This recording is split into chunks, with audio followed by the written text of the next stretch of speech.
Welcome, folks. Since Ryan and Alex are terrible at public speaking, they decided to make this video just for you, to give you a little bit of a taste of the different economic systems they will be talking about today. Throughout the video, you will follow Bob, a high school or international equivalent educated laborer, Jim, a service sector employee, Karen, a healthcare worker, and Rebecca, an upper management level professional, and the corporation they all work for, Payne Enterprises, to see how their checkbooks and lives would be different under each system. Each will earn the median wage for their job. Let's begin. Laissez-faire capitalism. Laissez-faire derives from French, meaning allow to do. Traced originally the physiocrats, 18th century French economists, its ideas were popularized by Adam Smith, commonly known as the father of capitalism. Different from all economic ideologies before it, free market capitalism aimed to allow individuals to make their own choices on where they wished to work, what they wanted to buy, and so on. While no country today quite reaches the pure, unadulterated capitalism of something like the Gilded Age United States, there are some countries that have extremely free economies. But what does free even mean? It's free real estate. Let's use Switzerland, for example, a country ranked near the top in both the Heritage and Fraser indexes of economic freedom. A core tenet of freedom is the ability for a worker to keep most of the money they earn, which is true in Switzerland. In Zurich, Switzerland's largest city, Bob, for instance, would pay a relatively low income tax. As a manual labor, he would make in the ballpark of 75,000 Swiss francs, the equivalent of around 80,000 US dollars. On this income, he would pay around a 1.6% federal income tax, with most of it being untaxed, while the vast majority of his taxes would go to supporting Switzerland's robust social welfare. Alright, fine. We'll spare you the boring details. Nice. While Switzerland does have a progressive tax rate, it has a lower top marginal tax rate than other European countries. Where Switzerland truly shines in terms of economic freedom, or fails in terms of centralized control, is the other areas of its economy, including strong private property rights, low regulations on businesses and labor, strong trade agreements, and, most controversially, extremely secretive, pro-individual, anti-law enforcement banking policies. If nothing else, how highly regarded Switzerland's economic policies are within pro-free market groups such as the Heritage Foundation, which ranked it the second most economically free country in the world, shows how far true, unadulterated capitalism has fallen from grace on the world stage. Switzerland, whose welfare state and regulations would have been lauded as progressive only a century ago, stands as one of the least regulated countries in the world. In terms of how laissez-faire capitalism would affect our workers and Payne Enterprises, for the latter, Payne Enterprises would enjoy easier expansion and reinvestment opportunities, given they would pay less taxes and have less government red tape. They would have easier access to foreign goods and markets, given free trade agreements, a core tenet of economic freedom, and they would also have sound property and intellectual rights. A major problem societally of this lack of government red tape and oversight is that possible harmful actions committed by corporations like Payne Enterprises could go unnoticed or unlitigated. As for our main characters, they would keep most of their earnings, given the aforementioned low tax rates, receive some Social Security benefits, not as generous as certain systems we will talk about. They would not be forced to join a union, and they have certain worker protections, which are, again, not as generous as certain systems we will talk about. Certain drawbacks for lower wage employees like Bob is that there is no national minimum wage. No compulsory union membership could hurt the collective bargaining power. Lower welfare benefits hurts lower wage workers who lose out on them, more than it would hurt the checkbooks of higher wage workers who would simply have to pay higher taxes in order to support them.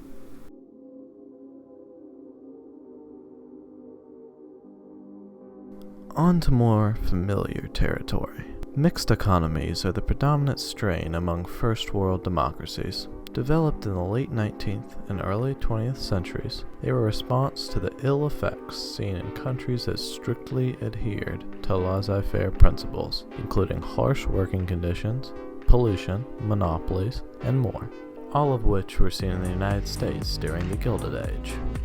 Similar to laissez-faire countries, mixed economies are primarily run through private enterprise. Yet, in contrast to a purely market-driven economy, mixed economies feature much more government intervention, be that in the creation of a welfare state, more business regulations, state-owned companies, or more. These countries also tend to have government-run healthcare, although the United States is a large exception. This, along with other areas with substantial government involvement, tends to lead to them having fairly high rates of taxation. This is evident in the United States, the largest economy in the world, and the poster child for mixed economies. As you can see, wages are high in the United States, as are taxes, especially income taxes, and extremely high state taxes compared to regional taxes in other countries. This pays for a social welfare system that is top 15 in the developed world in per capita spending. This is split into numerous social programs which cover similar areas to those in other developed countries, including Medicaid and Medicare for low-income and retired health insurance, Social Security for retirement benefits, and many other multitudes of programs like the VA, SNAP, TAMP, and more. Besides the United States' lack of single-payer healthcare, the U.S.'s social services are some of the most generous in the world. While the United States still remains staunchly capitalist, it has a vast array of agencies designed to regulate nearly every aspect of the economy. The U.S. also has relatively strong labor laws, although things like protection for maternity leave are debated. In a mixed economy, a company like Payne Enterprises would have a chance at being nationalized if it were in a field like oil, but the vast majority of firms in mixed economies are private. The U.S. features some government-controlled corporations, often relating to energy, travel, or banking. Corporations pay varying tax rates in mixed countries. In the United States, it is between a 21% and 33% corporate income tax, with that encompassing the typical range of other mixed countries as well. These higher corporate taxes would help to fund the aforementioned large regulatory states present in mixed economies. Mixed economies vary on personal income taxes. Depending on their place of residence, our characters could have up to a 13% swing in their tax rate, but anywhere, they would be paying an average to above average tax rate compared to the rest of the world. All in all, mixed economies trade completely free markets for bits of central planning and government involvement, usually in managing natural resources or social services. Mixed economies represent the vast majority of the world's largest economies, but some drawbacks include inefficiency in government programs, so-called crony capitalism, and more. Almost certainly the most misunderstood economic system among those in wide use in the world, especially in the minds of Americans, is social democracy, which I will refer to as the Nordic model, given its apt description of the only countries currently employing this system. The Nordic model, often incorrectly labeled as socialism, is an adherence to many laissez-faire policies regarding economic freedom, just with much larger welfare states than those found in mixed economies. It is a variant of mixed economies, but we believe its unique qualities, including a much higher tax burden for individuals and corporations, opposite of typical mixed economies, warrant it being in a class of its own. For our example, we will pick Sweden. The Nordic model states all have free trade.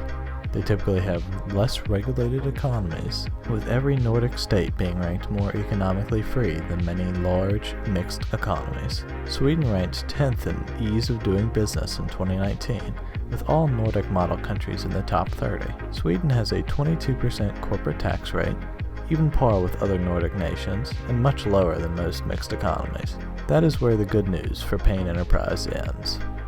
Businesses in Sweden pay a blanket 25% value-added VAT tax, which has several types of transactions that are exempt. Swedish and Nordic as a whole labor markets are also heavily regulated and worker-friendly. Businesses in Sweden must pay a 31% tax on the gross salaries of their employees, which goes into the Swedish Social Security Fund. Employees have strict work limits, receive at least 25 vacation days per year. Couples receive 480 days of state-funded parental leave between them. Trade unions are powerful, and collective bargaining agreements often get workers even more benefits, and firing is difficult. All of these policies are similar in other Nordic countries.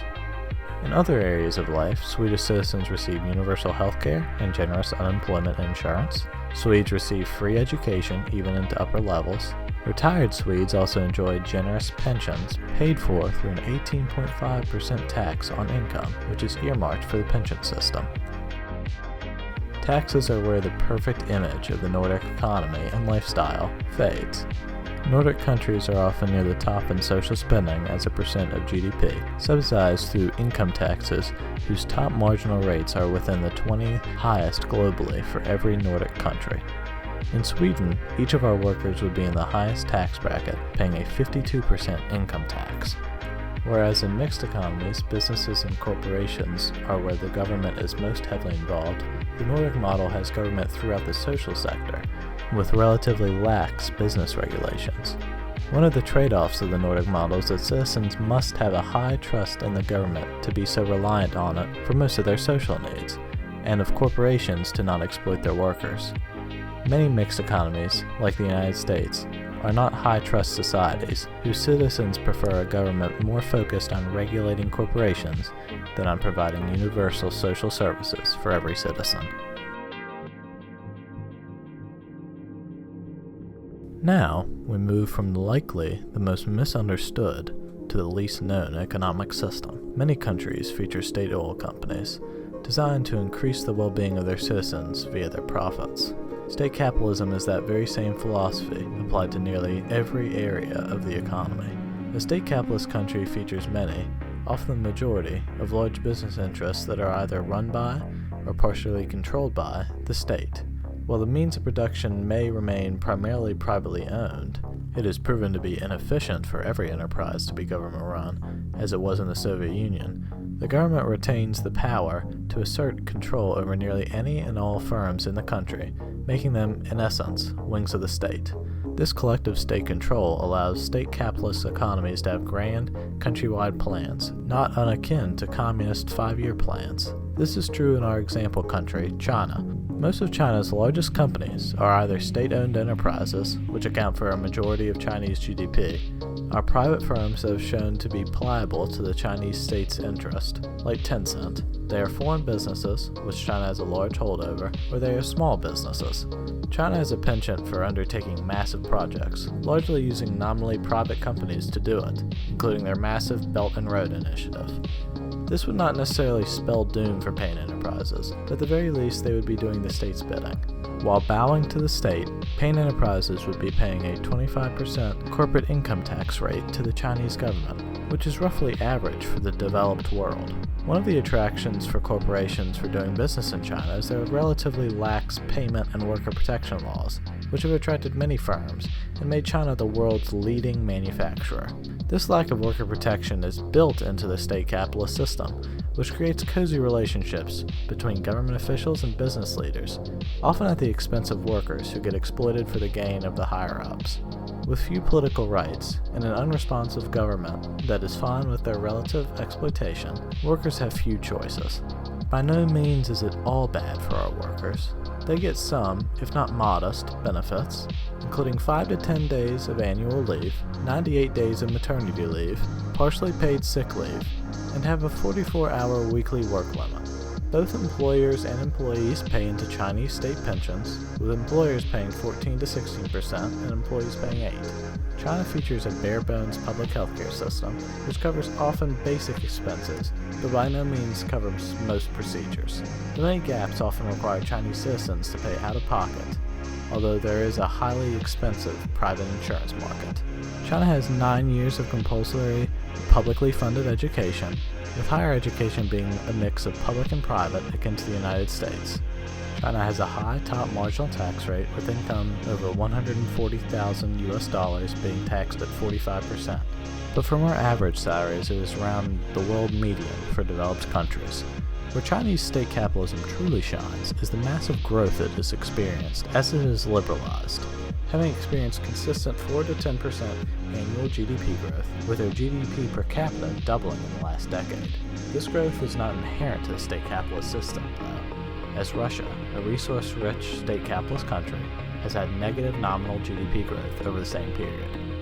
All in all, though, state capitalism lets a country keep the profit motive, the primary driver of economic growth, while also giving the nation as a whole a government-led sense of direction, with the government empowered to lead the market, as long as you are comfortable with the lack of political rights that often come hand in hand.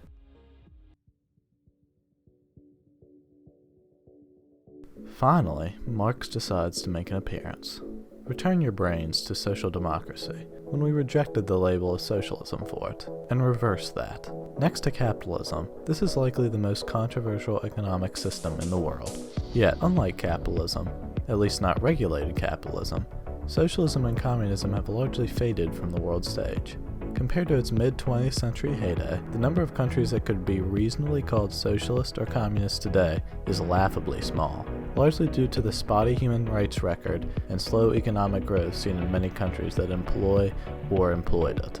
Modern socialism is descended from many thinkers, each adding a different flavor to the mix. These include Karl Marx, the father of Marxism, Vladimir Lenin, the father of Leninism, Mao Zedong, breaking with tradition, father of Maoism, not Zedongism, and various other heads of state, writers, philosophers, and the like. Socialism in theory is the balancing of society into complete equality by abolishing most privately held businesses and capital, and, depending on who you ask, all private property, and redistributing all of these amongst the workers. In practice, it often leads to state monopolies on everything, with government boards overseeing the workings of the economy, with most people dependent on the state for their job, food, housing, and more. These countries hardly feature markets or meaningful currency, so things like tax rates are practically meaningless. But what they do feature are massive governments, even when compared to social democracies. While modern socialists, especially in the West, often shown being conflated with traditional, Leninist, command and control socialists, their ideas of worker ownership of all enterprises, much closer to Marx himself than any socialism ever attempted in reality, is yet untested. The socialism we have seen, descended from Lenin, has largely failed to lead to flourishing economies, and is even worse on issues such as political rights, so it has been largely scrapped in the international community. With nowhere else to turn, Cuba is where we head. In Cuba, there would be no paying enterprises. Private enterprises with more than 4 employees are exceedingly rare, as the only significant form of tax Cuba employs is one on the number of employees. Yet another shun to private businesses. Private firms are only permitted in narrow fields, and outside companies are heavily restricted. This also remains true in employment, where only certain professions, namely plumbers and electricians, are allowed private employment, while other professions, especially any that would require higher education, would be state employees. All 4 of our workers would be employed by the Cuban government with fixed wage scales that are very similar between workers and managers. The median salary for Cuban government workers, as of 2016, was around $24 US per month. Only those making over $4,000 US per year pay an income tax, far above average and far beyond the means of most Cubans. Despite this low salary ceiling, Cubans are extremely well educated compared to the countries neighboring them, and much of the world. Cuba spends nearly 13% of its GDP annually on education, the highest in the world. Cuba largely fails to capitalize on the productive potential of its highly educated workers, as there is no reason for innovation or entrepreneurship within Cuba, especially given the penal taxes on small businesses with more than 5 employees, and other arbitrary taxes. So many Cubans receive their education and depart for capitalist countries, often sending back a portion of their salary to their homeland. This would likely be the path that most of our workers would take, besides Karen, who would certainly become a part of Cuba's medical internationalism program. Cuba's largest source of revenue, more than tourism or agriculture, is sending doctors to foreign countries. The countries pay the doctors, with the Cuban government ending up with the lion's share, grossing them over $11 billion per year. At least Cuba uses its educational advantage in one way. Overall, it is difficult to objectively find positives to socialism in practice, as even after the U.S. embargo of Cuba ended, which was blamed by many for its struggling economy, Cuba has stayed true to the equality of poverty that most of its communist forefathers had laid out for it. On the bright side, though, my God, is it a beautiful country. The cars, too.